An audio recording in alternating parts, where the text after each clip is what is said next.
Welcome to doassignment-ca. Here is the problem. A car traveling with an initial speed of 70 kilometers per hour accelerates at a constant rate of 6,000 kilometers per hour squared along a straight road. First, how long will it take the car to reach a speed of 120 kilometers per hour? Second, through what distance does the car travel during this time? Now, let us work through the solution step by step. Let's start by listing what we know. The car begins at 70 kilometers per hour, accelerates at a constant 6,000 kilometers per hour squared, and we want to find the time and distance to reach 120 kilometers per hour. Because acceleration is constant, we can use the two standard kinematic equations shown here. Since everything is already in kilometers and hours, we don't need to convert units at this stage.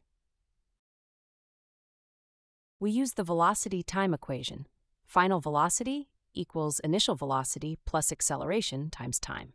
Plugging in, 120 equals 70 plus 6,000 times t. Subtracting 70 from both sides gives 6,000 t equals 50, so t equals 50 divided by 6,000, which is 0.0833 hours. Converting to seconds by multiplying by 3,600 gives exactly 30 seconds. For the distance, we use the velocity displacement equation, which avoids carrying forward any rounding error from the time calculation. Squaring 120 gives 14,400, and squaring 70 gives 4,900. Subtracting 4,900 from both sides leaves 12,000 s equals 9,500, so s equals 9,500 divided by 12,000, which is 0.7917 kilometers, or about 791.7 meters. Let's verify our answers.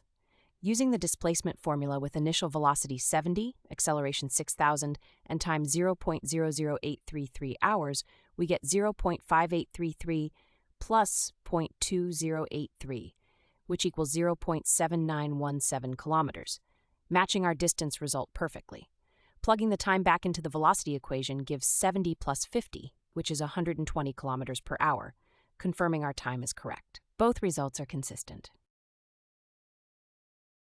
To summarize, starting at 70 kilometers per hour with a constant acceleration of 6,000 kilometers per hour squared, the car reaches 120 kilometers per hour in exactly 30 seconds, having traveled a distance of approximately 791.7 meters. The two constant acceleration kinematic equations were all that was needed to solve this problem completely. Visit doassignment.ca for more study tools, AI learning support, and online tutoring.